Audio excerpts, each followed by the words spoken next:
Hello and welcome to ideas forum. ನಾನು ನಿಮ್ಮ ಅಮರೇಶ್.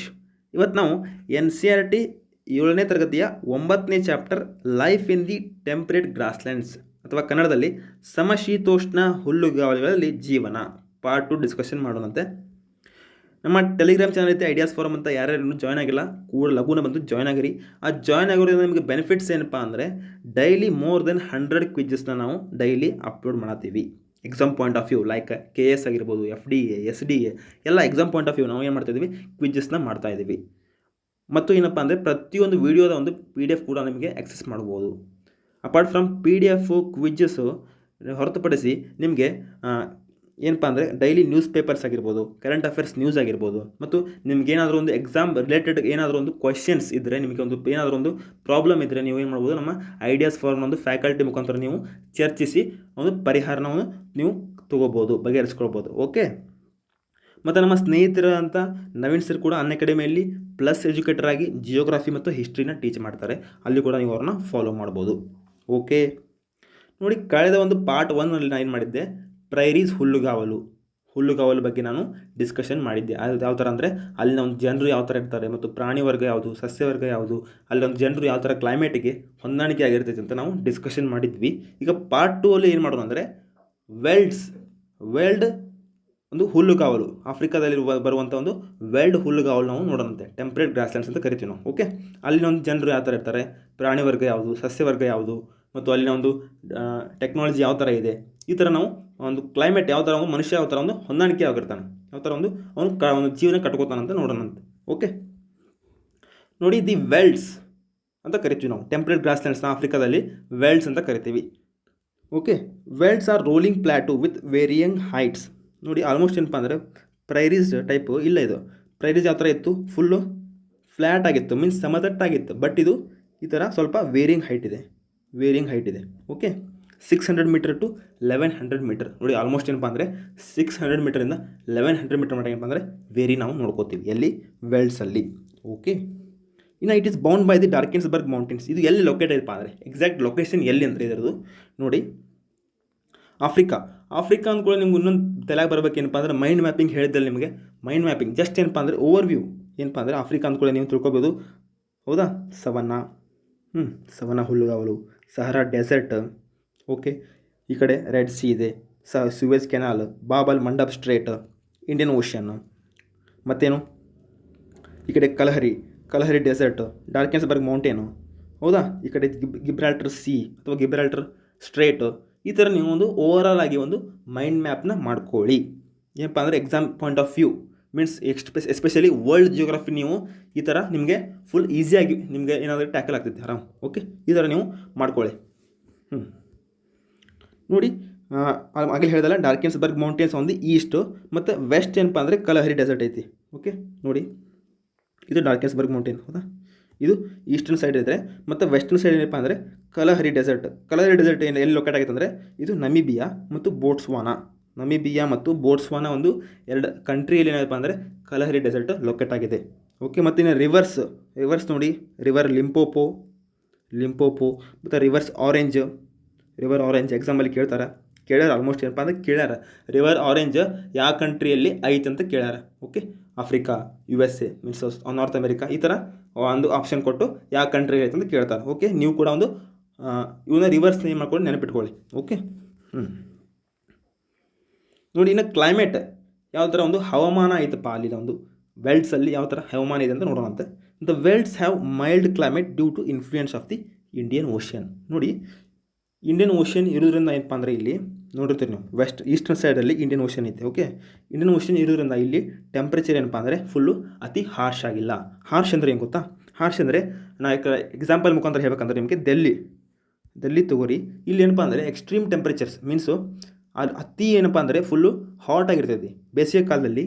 ಬೇಸಿಗೆ ಕಾಲದಲ್ಲಿ ಅತಿ ಹಾಟ್ ಟೆಂಪ್ರೇಚರ್ ನಾವು ನೋಡ್ತೀವಿ, ಮತ್ತು ಚಳಿಗಾಲದಲ್ಲಿ ಎಕ್ಸ್ಟ್ರೀಮ್ ಲೋ ಟೆಂಪ್ರೇಚರ್ ಕೂಡ ನಾವು ನೋಡ್ತೀವಿ.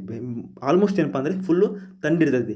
ಡೆಲ್ಲಿ ನೀವು ಎಕ್ಸ್ಪೀರಿಯೆನ್ಸ್ ಮಾಡಬೇಕಾದ್ರೆ ನೀವು ವಿಂಟರ್ ಹೋದ್ರಪ್ಪ ಅಂದರೆ ಏನು ಮಾಡ್ತೀರ ಅಂದರೆ, ವಿಂಟರ್ ಹೋಗ್ಬೇಕಂದ್ರೆ ನೀವು ಒಂದು ರಾತ್ರಿ ಮಲ್ಕೋಬೇಕಂದ್ರೆ ಏನು ಮಾಡ್ತೀರಿ, ಫುಲ್ಲು ಕೈಗೆ ಗ್ಲೌಸ್ ಮತ್ತು ಕಾಲಿಗೆ ಸಾಕ್ಸ್ ಹಾಕ್ಕೊಂಡು ಎರಡು ರಗ್ ಹಚ್ಕೊಂಡು ಮಕ್ಕೊಂಡ್ರೆ ನೀವು ಆರಾಮ್ ಮಕ್ಕೋತೀರಿ. ಇಲ್ಲಾಂದರೆ ಫುಲ್ ಥಂಡಿ, ಅಷ್ಟು ಥಂಡಿ ಇರ್ತೈತಿ. ಬಟ್ ನೀನು ಬೇಸಿಗೆ ಕಾಲದಲ್ಲಿ ಏನಪ್ಪ ಅಂದರೆ ಫುಲ್ ಬನಿಯನ್ ಗಿನಿಯನ್ ತೆಗೆದು ಆರಾಮ ಅಷ್ಟು ಏನಪ್ಪ ಅಂದರೆ ಫುಲ್ ಬೇಸಿಗೆ ಇರ್ತೈತಿ. ಸೊ ಈ ಥರ ಹಾರ್ಶ್ ಕ್ಲೈಮೇಟ್ ಅಂತ ಕರಿತೀವಿ ನಾವು ಇದನ್ನು. ಬಟ್ ಇಲ್ಲಿ ಹಾಗಿಲ್ಲ, ಎಲ್ಲಿ ಆಫ್ರಿಕಾದಲ್ಲಿ ಎಲ್ಲಿ ವೆಲ್ಡ್ ರೀಜನಲ್ಲಿ ಆ ಥರ ಇಲ್ಲ. ಯಾಕಂದರೆ ಇಂಡಿಯನ್ ಓಷನ್ಸ್ ಇದಾವಲ್ಲ, ಓಷನ್ಸ್ ಏನು ಮಾಡ್ತಾವೆ, ಇನ್ಫ್ಲೂಯೆನ್ಸ್ ಮಾಡ್ತಾವೆ. ಯಾವ ಥರ ಅಂದರೆ ಓಷನ್ ಕರೆಂಟ್, ಫಿಸಿಕಲ್ ಜಿಯೋಗ್ರಫಿಯಲ್ಲಿ ನೋಡಿರ್ತೀವಿ ನೀವು. ಫಿಸಿಕಲ್ ಜಿಯೋಗ್ರಫಿಯಲ್ಲಿ ಓಷನ್ ಕರೆಂಟ್ಸ್ ಆಗಿರ್ಬೋದು, ಅಥವಾ ಸಿ ವಿಂಡ್ಸು, ಅಥವಾ ಓಷನ್ ವಿಂಡ್ಸು, ಲ್ಯಾಂಡ್ ವಿಂಡ್ಸು, ಇವೆಲ್ಲ ಏನು ಮಾಡ್ತಾವೆ ಅಂದರೆ ಒಂದು ಇಂಡೈರೆಕ್ಟ್ಲಿ ಇನ್ಫ್ಲೂಯೆನ್ಸ್ ಮಾಡಿ ಏನು ಮಾಡ್ತಾವೆ ಅಂದರೆ ಒಂದು ಕ್ಲೈಮೇಟ್ನ ಒಂದು ಟೆಂಪ್ರೇಚರ್ನ ಬ್ಯಾಲೆನ್ಸ್ ಆಗಿ ಇರೋಕ್ಕೆ ಸ್ಟಾರ್ಟ್ ಮಾಡ್ತಾವೆ. ಈ ಥರ ಓಷನ್ಸ್ ಹೆಲ್ಪ್ ಮಾಡ್ತಾವೆ. ಓಕೆ, ನೋಡಿ, winters are cool and dry. Almost ಏನಪ್ಪ ಅಂದರೆ ವಿಂಟರ್ಸ್ ಯಾವಾಗಲೂ ಕೂಲ್ ಇರ್ತವೆ ಮತ್ತು ಡ್ರೈ ಆಗಿರ್ತವೆ, ಶುಷ್ಕವಾಗಿರ್ತವೆ. Okay, temperatures vary between 5 degree Celsius and 10 degree Celsius. Almost ಏನಪ್ಪ ಅಂದರೆ ವೇರಿ ಎಷ್ಟಾಗುತ್ತೆ ಅಂದರೆ 5 to 10 ಡಿಗ್ರಿ ಸೆಲ್ಸಿಯಸ್ ಮೇಡ ಇಲ್ಲಿ ವೇರಿ ನಾವು ನೋಡ್ಬೋದು. And July is the coldest month. ನೋಡಿ, ಜುಲೈ ಇಲ್ಲಿ ಕೋಲ್ಡೆಸ್ಟ್ ಮಂತ್ ಆಗಿದೆ, ಕೋಲ್ಡೆಸ್ಟ್ ಮಂತು. ಮತ್ತು summers are short and warm. Almost ಏನಪ್ಪ ಅಂದರೆ ಸಮ್ಮರ್ಸು ಭಾಳ ಕಡಿಮೆ ಪೀರಿಯಡ್ ಇರ್ತೈತಿ. ಓಕೆ, ಆಲ್ಮೋಸ್ಟ್ ಏನಪ್ಪ ಅಂದರೆ Johannesburg records 20 degree Celsius. Almost highest temperature ಅಂದರೆ ಇಲ್ಲಿ 20 ಡಿಗ್ರಿ ಸೆಲ್ಸಿಯಸ್ನ ನೋಡ್ಬೋದು ಎಲ್ಲಿ, ಜೋಹಾನ್ಸ್ಬರ್ಗಲ್ಲಿ. ಓಕೆ, ನೋಡಿ, the welds receive rainfall mainly in the summer months. ಯಾವಾಗ ಇದು ಮಳೆಗಾಲ ಅಲ್ಲಿ ಸ್ಟಾರ್ಟ್ ಆಗುತ್ತಪ್ಪ ಅಂದರೆ ಒಂದು ಬೇಸಿಗೆ ಕಾಲದಲ್ಲಿ ಸ್ಟಾರ್ಟ್ ಆಗ್ತೈತಿ ಮಳೆಗಾಲ. ಯಾವ ಥರ ನಾವು ನೋಡಿ, ಮಂತ್ ನೋಡಿ, ನವೆಂಬರ್ ಟು ಫೆಬ್ರವರಿ. ನೋಡಿ, ನವೆಂಬರ್ ಟು ಫೆಬ್ರವರಿ ನಿಮ್ಗೆ ವಿಚಿತ್ರ ಆಗ್ಬೋದು. ಯಾಕೆಂದರೆ ನಮ್ಮ ಕಡೆ ಬೇಸಿಗೆ ಕಾಲ ಯಾವಾಗ, ಮಾರ್ಚಿಂದ ಜೂನ್. ಇದೇನಪ್ಪ ಅಂದರೆ ನಮ್ಗೆ ನಾರ್ಮಲ್ಲು ಬೇಸಿಗೆ ಕಾಲ. ಬಟ್ ಇಲ್ಲಿ ಹಾಗಿಲ್ಲ, ಯಾಕಂದರೆ ಇಲ್ಲಿ ದಕ್ಷಿಣ ಗೋಳ ಇದು ಲೊಕೇಟ್ ಐತಿ, ಲ್ಯಾಂಡ್ ಇಲ್ಲಿ ಲೊಕೇಟ್ ಆಗೈತೆ ಅಂದರೆ ದಕ್ಷಿಣ ಗೋಳದಲ್ಲಿ ಲೊಕೇಟ್ ಆಗೈತಿ, ಉತ್ತರ ಗೋಳದಲ್ಲಿಲ್ಲ. ಸೊ ಇಲ್ಲಿ ಎಕ್ಸಾಕ್ಟ್ ಅಪೋಸಿಟ್ ಆಗ್ತೈತಿ. ಉತ್ತರ ಗೋಳದಲ್ಲಿ ನಮ್ಗೆ ಒಂದು ಎಕ್ಸಾಂಪಲ್ ಮೂಲಕ ಏನು ಹೇಳ್ಬೇಕಂದ್ರೆ ನಿಮಗೆ, ಲೈಕ್ ಕ್ರಿಸ್ಮಸ್ ನಾವು ಯಾವಾಗ ಆಚರಿಸ್ತೀವಿ, ನಾವು ಚಳಿಗಾಲದಲ್ಲಿ ಆಚರಿಸ್ತೀವಿ. ಯಾವಾಗ, ಡಿಸೆಂಬರ್. ಮಂತ್ ಸೇಮ್ ಇರ್ತೈತಿ. ಬಟ್ ನಾವು ಆಚರಿಸುವ ಒಂದು ಕ್ಲೈಮೇಟ್ ಯಾವಾಗ ಇರ್ತದೆ ಅಂದರೆ ಇಲ್ಲಿ ಡಿಸೆಂಬರ್, ಮೀನ್ಸ್ ಒಂದು ಚಳಿಗಾಲದಲ್ಲಿ ಆಚರಿಸ್ತೀವಿ ನಾವು. ಬಟ್ ಇವ್ರು ಹಾಗಲ್ಲ, ದಕ್ಷಿಣ ಗೋಳದಲ್ಲಿ ಯಾವ ಆಚರಿಸ್ತಾರೆ ಅಂದರೆ ಇವರು ಬೇಸಿಗೆ ಕಾಲದಲ್ಲಿ ಆಚರಿಸ್ತಾರೆ. ಸೊ ಟೆಂಪ್ರೇಚರ್ ಮತ್ತು ಏನಪ್ಪ ಅಂದರೆ ಕ್ಲೈಮೇಟು ಫುಲ್ಲು ಡಿಫ್ರೆಂಟ್ ಆಗಿರ್ತದೆ, ಮೀನ್ಸ್ ಎಕ್ಸಾಕ್ಟ್ ಅಪೋಸಿಟ್ ಆಗಿರ್ತೈತಿ. ಉತ್ತರ ಗೋಳ ಮತ್ತು ಸೌತ್ ಗೋಳದಲ್ಲಿ ಎಕ್ಸಾಕ್ಟು ಅಪೋಸಿಟ್ ಕ್ಲೈಮೇಟು. ಓಕೆ, ಇದು ಕೂಡ ನಾವು ನೆನಪಿಟ್ಕೋಬೋದು. This is mainly because of the warm ocean currents that wash the shores of the velds. ಆಗಲೇ ಹೇಳಿದಾಗೆ ಓಷನ್ಸ್ ಏನು ಮಾಡ್ತಾವೆ, ಫುಲ್ ಟೆಂಪ್ರೇಚರ್ನ ಒಂದು ಈಕ್ವಲ್ ಆಗಿ ಕ್ರಿಯೇಟ್ ಮಾಡ್ತಾವೆ. Okay, if the rainfall is scanty in the winter months from June till August, drought may occur. Almost ಏನಪ್ಪ ಅಂದರೆ ಮಳೆಗಾಲದಲ್ಲಿ ಒಂದು ಮಳೆ ಬರ್ಲಿಕ್ಕೆ ಅಂದರೆ ಏನಪ್ಪ ಅಂದರೆ ಬರಗಾಲ ನಾವು ಕಟ್ಟಿಟ್ಟ ಬುತ್ತಿ. ಹೌದಾ, ಬರಗಾಲ ಫುಲ್ಲು ನಾವು ಕೂಡ ಅನುಭವಿಸ್ತೀವಿ. ಸೊ ಅಲ್ಲಿ ಕೂಡ ಏನಪ್ಪ ಅಂದರೆ ಮಳೆ ಬರ್ಲಿಕ್ಕಂದ್ರೆ ಬರಗಾಲ ಅನುಭವಿಸ್ತಾರೆ. ಇನ್ನು ಫ್ಲೋರಾ ಮತ್ತು ಫೌನಾ ನೋಡೋದಾದರೆ, ಸಸ್ಯವರ್ಗ ಮತ್ತು ಪ್ರಾಣಿ ವರ್ಗ ನೋಡೋದಾದರೆ ನೋಡೋಣ ಯಾವ ಥರ ಅಂತ. The vegetation cover is sparse. Almost ಏನಪ್ಪ ಅಂದರೆ ವೆಜಿಟೇಷನು ಸಸ್ಯವರ್ಗ ಏನಪ್ಪ ಅಂದರೆ ಆಲ್ಮೋಸ್ಟು ಫುಲ್ ನಿಲ್ಲಾಗಿದೆ, ಮೀನ್ಸ್ ಆಲ್ಮೋಸ್ಟ್ ಕಡಿಮೆ ಇದೆ. ಯಾಕಂದರೆ ಮಳೆ ಬರೋಂಗಿಲ್ಲ. ಮಳೆ ಬರಲಿಕ್ಕೆ ಏನಪ್ಪ ಅಂದರೆ ವೆಜಿಟೇಷನ್ ಕಡಿಮೆ ಇರ್ತೈತಿ. ಓಕೆ, ಇನ್ನು grasses dominates the landscape. Almost ಏನಪ್ಪ ಅಂದರೆ ಗ್ರಾಸಸ್ ಏನಾಗ್ತವೆ, ಫುಲ್ ಹುಲ್ಲುಗಾವಲು ಡಾಮಿನೇಟ್ ಆಗಿಬಿಟ್ಟೈತಿ, ಫುಲ್ಲು ಆವರಿಸ್ಕೊಂಡ್ಬಿಟ್ಟೈತಿ ಈ ಒಂದು ರೀಜನಲ್ಲಿ. Red grass grows in the bush velds. Almost ಯಾವ ಥರ ಒಂದು ನೋಡ್ಬೋದು ಅಂದರೆ ನಾವು ಒಂದು ಕೆಂಪಿನ ಒಂದು ಹುಲ್ಲು ನೋಡ್ಬೋದು, ಕೆಂಪು ಕಲರ್ ಒಂದು ಹುಲ್ಲು ನೋಡ್ಬೋದು. And in the high velds acacia and marula are seen are to be growing. ನೋಡಿ, ಅಕೇಶಿಯಾ ಮತ್ತು ಮರುಲಾ ಅಂದರೆ ಇವು ಒಂದು ಏನಪ್ಪ ಅಂದರೆ ಗಿಡ ಮರಗಳು. ನೋಡಿ, ಅಕೇಶಿಯಾ ಇದು ಒಂದು ಗಿಡ ಆಗೈತಿ, ಮರುಲಾ ನೋಡಿ, ಇದು ಮರೂನ್ ಕಲರ್ ಅಥವಾ ನಾವು ಏನು ಕರಿತೀವಿ ಅಂದರೆ ಒಂದು ಬೀಟ್ರೂಟ್ ಕಲರ್ ಮರೂನ್ ಕಲರ್ ಅಂತ ಕರಿತೀವಿ ನಾವು. ಓಕೆ, ಇದು ಮರುಲಾ. ಇವು ಏನಪ್ಪ ಅಂದರೆ ಇವು ಗಿಡ ಮರಗಳು. ಓಕೆ, ಇನ್ನು ಅನಿಮಲ್ಸ್ ನೋಡೋದಾದರೆ, ಅನಿಮಲ್ಸ್ ನಾರ್ಮಲಿ ಏನಪ್ಪ ಅಂದರೆ ಇಲ್ಲಿ ಲಯನ್, ಲೆಪರ್ಡ್ಸ್, ಚೀತಾ. ಇನ್ನೊಂದು ಏನಪ್ಪ ಅಂದರೆ ವಿಶೇಷವಾದದ್ದು ಕುಡು ನಾವು ನೋಡ್ಬೋದು. ಕುಡು ಅಂದರೆ ಏನು ಗೊತ್ತಾ, ಇದೊಂದು ಜಿಂಕೆ ಥರ ಒಂದು ಇದು ಸ್ಪೆಷಲ್ ಆಗೈತಿ. ಓಕೆ, ಆ್ಯಂಟಿಲೋಪ್ ಇದೆ. ನೋಡಿ, ಆ್ಯಂಟಿಲೋಪ್, ಕುಡು ನಾವು ಇದು ಜಿಂಕೆ ಥರ ಒಂದು ಪ್ರಾಣಿ. ಓಕೆ, ಕುಡು ಇಲ್ಲಿ ನಾವು ನೋಡ್ಬೋದು ಕುಡುನ. ಓಕೆ, ನೆಕ್ಸ್ಟು ಇಲ್ಲಿ ಜನರು ಯಾವ ಥರ ಇರ್ತಾರೆ ಅಂತ ನೋಡೋಣಂತೆ. ಜನರು ಯಾವ ಥರ ಒಂದು ಕ್ಲೈಮೇಟಿಗೆ ಅಡಾಪ್ಟ್ ಆಗಿರ್ತಾರೆ ಅಂತ ನೋಡೋಣಂತೆ. Okay, the velds are known for cattle rearing and mining. Almost ಏನಪ್ಪ ಅಂದರೆ ಇಲ್ಲಿ ಒಂದು ದನ ಸಾಕಾಣಿಕೆ ಮಾಡ್ತಾರೆ. ಮತ್ತು ಏನಪ್ಪ ಅಂದರೆ ಎಕ್ಸ್ಟೆನ್ಸಿವ್ ಆಗಿ ಏನು ಮಾಡ್ತಾರೆ, ಇಲ್ಲಿ ಮೈನಿಂಗ್ ಆ್ಯಕ್ಟಿವಿಟೀಸ್ ಕೂಡ ಇಲ್ಲಿ ನಡೀತೈತೆ. ಮೈನಿಂಗ್ ಲೈಕ್ ಇಲ್ಲಿ ಕಿಂಬರ್ಲಿ, ಹೌದಾ, ಜೋಹಾನ್ಸ್ಬರ್ಗು, ಇಲ್ಲಿ ಏನಪ್ಪ ಅಂದರೆ ಫುಲ್ ಆಲ್ಮೋಸ್ಟ್ ಏನಪ್ಪ ಅಂದರೆ mining activities like iron ore, gold ore, ಇವೆಲ್ಲ ನಾವು ಇಲ್ಲಿ ನೋಡ್ಬೋದು. The soils are not very fertile in the welds due to the presence of discontinuous grass exposing barren surfaces. Almost ಏನಪ್ಪ ಅಂದರೆ ಇಲ್ಲಿ ನಾವು ಒಂದು ಭೂಮಿಯನ್ನು ನಾವು ಏನ್ಬೋದು ಫಲವತ್ತತೆ ಕಡಿಮೆ ಇರ್ತೈತಿ ಆಲ್ಮೋಸ್ಟ್. ಯಾಕಂದರೆ ಇಲ್ಲಿ ಮಳೆ ಬರಂಗಿಲ್ಲಲ್ಲ, ಸೊ ಭೂಮಿ ಫಲವತ್ತತೆ ಕಡಿಮೆ ಆಗ್ತೈತಿ. Okay, however where the land is fertile crop are grown, almost ಏನಪ್ಪ ಅಂದರೆ ಒಂದು ತಿನ್ನಲಿಕ್ಕೆ ಒಂದು ಬೇಕಲ್ಲ, ತಿನ್ನಲಿಕ್ಕೆ ಅಂದ್ರೆ ನಾವು ಕೃಷಿ ಮಾಡಬೇಕಲ್ಲ. ಸೊ ಎಲ್ಲಿ ಒಂದು ಫಲವತ್ತತೆ ಆಗುತ್ತಲ್ಲ ಆ ಒಂದು ಭೂಮಿ ಏನು ಮಾಡ್ತಾರೆ, ಕೃಷಿ ಚಟುವಟಿಕೆಗೆ ಏನು ಮಾಡ್ತಾರೆ, ಯೂಸ್ ಮಾಡ್ಕೋತಾರೆ. ಯಾಕೆ ಲೈಕ್ ಏನು ಬೆಳೀತಾರೆ ಇಲ್ಲಿ ನೋಡಿ, ಮೆಕ್ಕೆಜೋಳ, ಗೋಧಿ, ಬಾರ್ಲಿ, ಓಟ್ಸು, ಅಕ್ಕಿ, ಪೊಟ್ಯಾಟೊ, ಇವೆಲ್ಲ ಏನಂತಂದರೆ ಇವೆಲ್ಲ ಬೆಳೀತಾರೆ, ಅಲ್ಲಿ ಕೂಡ ಬೆಳೀತಾರೆ. ಓಕೆ, ಮತ್ತು ಇನ್ನು ಕ್ಯಾಶ್ ಕ್ರಾಪ್ಸ್ ಅಂತ ಕರಿತೀವಿ ನಾವು, ಅಥವಾ ವಾಣಿಜ್ಯ ಬೆಳೆಗಳು ಅಂತ ಕರಿತೀವಿ. ಯಾವ ಅಂದರೆ ಟೊಬ್ಯಾಕೊ, ಹೊಗೆಸೊಪ್ಪು, ಕಬ್ಬು, ಹತ್ತಿ, ಇವು ಕೂಡ ನಾವು ಅಲ್ಲಿ ಬೆಳಿತೀವಿ. ಓಕೆ, ಇನ್ನು ನೋಡಿ ಶೀಪ್ ರೇರಿಂಗ್, ಕುರಿ ಸಾಕಾಣಿಕೆ ಕೂಡ ಅಲ್ಲಿ ಎಕ್ಸ್ಟೆನ್ಸಿವ್ ಆಗಿ ಏನು ಮಾಡ್ತಾರೆ, ಅಲ್ಲಿ ಕೂಡ ಒಂದು ಕಸುಬಾಗೈತಿ. ಓಕೆ, ಇಂಪಾರ್ಟೆಂಟ್ ಆಕ್ಯುಪೇಷನ್ ಆಗಿದೆ.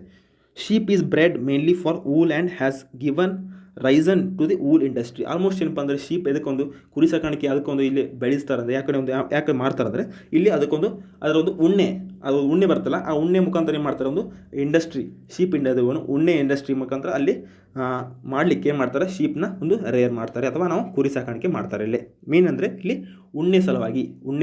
ಓಕೆ, ನೆನಪಿಟ್ಕೊಳ್ಳಿ, ಉಣ್ಣೆ ಸಲುವಾಗಿ. ಇನ್ನೊಂದು ಏನಪ್ಪ ಅಂದರೆ ಇಲ್ಲಿ ಮೆರಿನೋ ಶೀಪ್ ಅಂತ ನೋಡಿ, ಒಂದು ಜಾತಿ ಮೆರಿನೋ ಶೀಪ್. ಓಕೆ, ಇದು ಇಲ್ಲಿ ಪಿಕ್ಚರ್ ನೋಡ್ತಿರಲ್ಲ, ಈ ಪಿಕ್ಚರಲ್ಲಿ ಇದು ಮೆರಿನೋ ಶೀಪ್ ಅಂತ ನೋಡಿ. ಇದರ ಒಂದು ಉಣ್ಣೆ ಯಾವ ಥರ ಇದೆ ಅಂದರೆ ಫುಲ್ಲು ತಿಕ್ಕಾಗಿದೆ. ಓಕೆ, ಈ ಥರ ನಾವು ಇಲ್ಲಿ ಕೃಷಿ ಚಟುವಟಿಕೆಗಳನ್ನು ನಾವು ನೋಡ್ಬೋದು. ಓಕೆ, ಇನ್ನು ಡೈರಿ ಫಾರ್ಮಿಂಗ್ ನೋಡಿ, ಅಪಾರ್ಟ್ ಫ್ರಮ್ ಶೀಪ್ ಆಯಿತು ಅಂತ ಇನ್ನೊಂದೇನೋ ಹೈನುಗಾರಿಕೆ ಆಯಿತು. ಈಗ ಡೈರಿ ಫಾರ್ಮಿಂಗ್, ಹೈನುಗಾರಿಕೆ ಯಾವ ಥರ ಇದು ಇಂಪಾರ್ಟೆಂಟ್ ಆಗಿದೆ, ಇಲ್ಲೂ ಕೂಡ ಒಂದು ಇಂಪಾರ್ಟೆಂಟ್ ಆಕ್ಯುಪೇಷನ್ ಆಗಿದೆ. ಯಾಕಂದರೆ ಆಲ್ಮೋಸ್ಟ್ ಏನಪ್ಪ ಅಂದರೆ ಇಲ್ಲಿ ಕ್ಯಾಟಲ್ ರೇರಿಂಗ್ ಮಾಡ್ತಾರೆ, ಮೀನ್ಸ್ ದನ ಸಾಕಾಣಿಕೆ ಮಾಡೋದ್ರಿಂದ ಇಲ್ಲಿ ದನದ ಒಂದು ಪ್ರಾಡಕ್ಟ್, ಮೀನ್ಸ್ ಹಾಲಿಂದ ಏನಪ್ಪ ಮೊಸರಿಂದ ಬೆಣ್ಣೆ, ಈ ಥರ ಒಂದು ಪ್ರಾಡಕ್ಟ್ಸ್ ಇರ್ತಾವಲ್ಲ, ಸೊ ಆ ಪ್ರಾಡಕ್ಟ್ಸ್ನ ಮುಖಾಂತರ ಏನು ಮಾಡ್ತಾರೆ, ಫುಡ್ ಪ್ರೊಸೆಸಿಂಗ್ ಇಂಡಸ್ಟ್ರಿ ಕೂಡ ಇಲ್ಲಿ ನಾವು ನೋಡ್ಬೋದು. Okay, cattle are reared in the warmer and wetter regions and the dairy products like butter, cheese produced for both domestic supply as well as ಮತ್ತು ಎಕ್ಸ್ಪೋರ್ಟ್ ಕೂಡ ಮಾಡ್ತಾರೆ ಅವರು. ಆಲ್ಮೋಸ್ಟ್ ನಮಗೇನೊಂದು ಒಂದು ಎಷ್ಟು ನೀಡ್ ಇರುತ್ತಲ್ಲ, ಆ ನೀಡನ್ನ ಒಂದು ಜಾಸ್ತಿ ಆಯ್ತಂದ್ರೆ ಏನು ಮಾಡ್ತಾರೆ, ಎಕ್ಸ್ಪೋರ್ಟ್ ಕೂಡ ಮಾಡ್ತಾರೆ, ರಫ್ತು ಕೂಡ ಮಾಡ್ತಾರೆ. ಓಕೆ, ಇನ್ನು the welds have rich reserves of minerals. ಆಗಲಿ ಹೇಳಿದಾಗ ನಿಮಗೆ ಇಲ್ಲಿ ಒಂದು ಮಿನರಲ್ ಡೆಪಾಸಿಟ್ ಜಾಸ್ತಿ ನಾವು ನೋಡ್ಬೋದು, ಖನಿಜಗಳ ಒಂದು ಸಂಪತ್ತನ್ನು ನೋಡ್ಬೋದು ಇಲ್ಲಿ. Iron, steel industry has developed where coal and iron are present. Almost ಏನಪ್ಪ ಅಂದರೆ ನಾವು ಎಲ್ಲಿ ಒಂದು ಕೋಲ್ ಡೆಪಾಸಿಟ್ ಅಥವಾ ಕೋಲ್ ಮೈನಿಂಗ್ ಇರುತ್ತಲ್ಲ, ಅಥವಾ ಒಂದು ಐರನ್ ಓರ್ ಇರುತ್ತಲ್ಲ, ಅಲ್ಲಿ ನಾವು ಸ್ಟೀಲ್ ಇಂಡಸ್ಟ್ರಿ ನೋಡ್ತೀವಿ. ಸ್ಟೀಲ್ ಇಂಡಸ್ಟ್ರಿಗೆ ಏನು ಬೇಕಂದರೆ ಕೋಲ್ ಮತ್ತು ಐರನ್ ಓರ್ ಬೇಕು. ಓಕೆ, ನೋಡಿ Johannesburg is the capital of the ಏನಪ್ಪ ಅಂದರೆ ಸೌತ್ ಆಫ್ರಿಕಾ ಕ್ಯಾಪಿಟಲ್ 3 ಅದಾವೆ. ಓಕೆ, ಪ್ರಿಟೋರಿಯಾ, ಜೋಹಾನ್ಸ್ಬರ್ಗು ಮತ್ತು ಇನ್ನೊಂದು ಲೆಸೋತೋ ಅಥವಾ ಮೂರು ಲೆಜಿಸ್ಲೇಟಿವ್ ಕ್ಯಾಪಿಟಲ್ಸ್ ಅದಾವೆ. Okay, Johannesburg is known for being gold capital of the world. ಇದನ್ನು ಏನು ಕರಿತೀವಿ ಅಂದರೆ ನಾವು ಒಂದು ವಿಶ್ವದ ಚಿನ್ನದ ರಾಜಧಾನಿ ಅಂತ ಕರಿತೀವಿ. ಆಲ್ಮೋಸ್ಟ್ ಏನಪ್ಪ ಇಲ್ಲಿ ನಾವು ಚಿನ್ನ ಒಂದು ತಯಾರಿಸೋಕ್ಕೆ ಇಲ್ಲಿ ಭಾಳ ಐತಿ ಮೈನಿಂಗ್. ಯಾವ ಥರ ಒಂದು ನಮ್ಮ ಇಂಡಿಯಾದಲ್ಲಿ ಅಥವಾ ಕರ್ನಾಟಕದಲ್ಲಿ KGF ಇದೆಯಲ್ಲ, ಆ ಥರ ಇಲ್ಲಿ ಕೂಡ ಒಂದು ಜೋಹಾನ್ಸ್ಬರ್ಗಲ್ಲಿ ಒಂದು ಗೋಲ್ಡ್ ಮೈನ್ ಇದೆ. ಮತ್ತು ಅಪಾರ್ಟ್ ಫ್ರಮ್ ಜೋಹಾನ್ಸ್ಬರ್ಗ್ ಬಿಟ್ಟರೆ ಕಿಂಬರ್ಲಿ ನೀವು ಕೇಳ್ತಾರೆ, ಕಿಂಬರ್ಲಿ ಮೈನಿಂಗ್. ಕಿಂಬರ್ಲಿ ಅದಕ್ಕೆ ಫೇಮಸ್ ಅಪ್ಪ ಅಂದರೆ ಅಲ್ಲಿ ಡೈಮಂಡ್ ಮೀನ್ಸು ವಜ್ರದ ಗಣಿಗಾರಿಕೆಯಲ್ಲಿ ಸಿಗ್ತೈತಿ Kimberley. Okay, mining of diamond and gold in South Africa led to the establishment of trade ties with Britain, and gradually South Africa became a British colony. Almost ನಿಮ್ಗೆ ಗೊತ್ತಿರಬೇಕು, ಬ್ರಿಟಿಷರು ಏನು ಮಾಡ್ತಿದ್ರು, ಆಲ್ಮೋಸ್ಟ್ ಕಾಲನಿ ಮಾಡ್ಕೋತಿದ್ರು. ಹೌದಾ, colony ಮಾಡ್ಕೋತಿದ್ರು. So ಇದು ಒಂದು ಕಾರಣ ಏನಪ್ಪ ಅಂದರೆ ಇಲ್ಲಿ ಆಫ್ರಿಕಾನ ಕಾಲನಿ ಮಾಡ್ಕೊಳ್ಳೋಕ್ಕೆ ಕಾರಣ ಏನಪ್ಪ ಅಂದರೆ ಇಲ್ಲಿ ಇದು ವಜ್ರದ ಮತ್ತು ಮೈನಿಂಗ್ ಇಂಡಸ್ಟ್ರಿ. ಆಲ್ಮೋಸ್ಟ್ ಏನಪ್ಪ ಅಂದರೆ ಇಲ್ಲಿ ಗೋಲ್ಡ್ ಮತ್ತು ವಜ್ರ ಒಂದು ಫುಲ್ ಎಕ್ಸ್ಟೆನ್ಸಿವ್ ಆಗಿ ಇರೋದ್ರಿಂದ ಏನು ಮಾಡ್ತಿದ್ದಾರೆ ಇವರು ಬ್ರಿಟಿಷರು ಆಫ್ರಿಕಾನ ಏನು ಮಾಡ್ಕೊಂಡ್ಬಿಟ್ರು, ಕಾಲನಿ ಮಾಡ್ಕೊಂಡ್ಬಿಟ್ರು. Okay, this mineral rich area has a well developed network of transport. Almost ಏನಪ್ಪ ಅಂದರೆ ಎಲ್ಲಿ ಒಂದು ಮೈನಿಂಗ್ ಇಂಡಸ್ಟ್ರಿ ಅಥವಾ ಒಂದು ಇಂಡಸ್ಟ್ರಿ ನೋಡ್ತೀವಲ್ಲ, ಆಲ್ಮೋಸ್ಟ್ ಏನಪ್ಪ ಅಂದರೆ ಅಲ್ಲಿ ನಾವು ಫುಲ್ಲು ಎಸ್ಟಾಬ್ಲಿಷ್ಡ್ ರೋಡ್ವೇಸು, ರೈಲ್ವೇಸು, ಇಲ್ಲಿ ನಾವು ಏರ್ವೇಸು ಇಲ್ಲಿ ನೋಡ್ಬೋದು ಎಲ್ಲ. ಓಕೆ, ನೋಡಿ ಇದು ಕಿಂಬರ್ಲಿ ಒಂದು ಮೈನಿಂಗ್ ಇದೆಯಲ್ಲ, ಕಿಂಬರ್ಲಿ ಒಂದು ಮೈನಿಂಗ್ನ ಒಂದು ಫೋಟೋ ಇದು. ಎನ್ಲಾರ್ಜ್ ಆಗಿದೆ, ಫುಲ್ ಆಲ್ಮೋಸ್ಟ್ 1000 ಕಿಲೋಮೀಟರ್ಸ್ ಎನ್ಲಾರ್ಜ್ ಆಗಿದೆ. ಬಟ್ ನೀವು ಪಿಕ್ಚರ್ ನೋಡ್ತೀರಿ, ಇದು ಸ್ಮಾಲ್ ಟೈಪ್ ಕಾಣ್ತಿದೆ. ಓಕೆ, ಸ್ಮಾಲ್ ಟೈಪ್ ಕಾಣ್ತಿದೆ. ಬಟ್ ಈಗ ಇದು ಕಿಂಬರ್ಲಿ ಮೈನಿಂಗ್ ಏನು ಮಾಡಿದ್ರೆ ಸ್ಟಾಪ್ ಮಾಡಿಬಿಟ್ಟಿದ್ದಾರೆ, ಸ್ಟಾಪ್ ಆಗೈತಿ. ಕಿಂಬರ್ಲಿ ಮೈನಿಂಗ್ ಸ್ಟಾಪ್ ಆಗೈತೆ. ಅಲ್ಲಿ ಒಂದು ಗೌರ್ಮೆಂಟ್ ಏನು ಮಾಡಿದೆ, ಇದು ಟೂರಿಸ್ಟ್ ಸ್ಪಾಟ್ ಆಗೈತಿ. ಇಲ್ಲಿ ಮೈನಿಂಗ್ ಆ್ಯಕ್ಟಿವಿಟೀಸ್ ಏನು ನಡೆಯೋದಿಲ್ಲ. ಓಕೆ, ಇನ್ನು ನೆಕ್ಸ್ಟು ಕಮೆಂಟ್ ಮೂಲಕ ಒಂದು ಆನ್ಸರ್ನ ಮಾಡಿ ನಮಗೆ. ಫಸ್ಟ್ ಕ್ವಶನ್ ನೋಡಿ, ರಿವರ್ ಮಿಸಿಸಿಪ್ಪಿ ಡ್ರೈನ್ಸ್ ಇನ್ ಒಂದು ಫಸ್ಟ್ ಪಾರ್ಟಲ್ಲಿ ಬರ್ತದೆ. ಈ ಒಂದು ಕ್ವಶನು ಫಸ್ಟ್ ಪಾರ್ಟಲ್ಲಿ ಡಿಸ್ಕಷನ್ ಮಾಡಿದ್ದೀನಿ.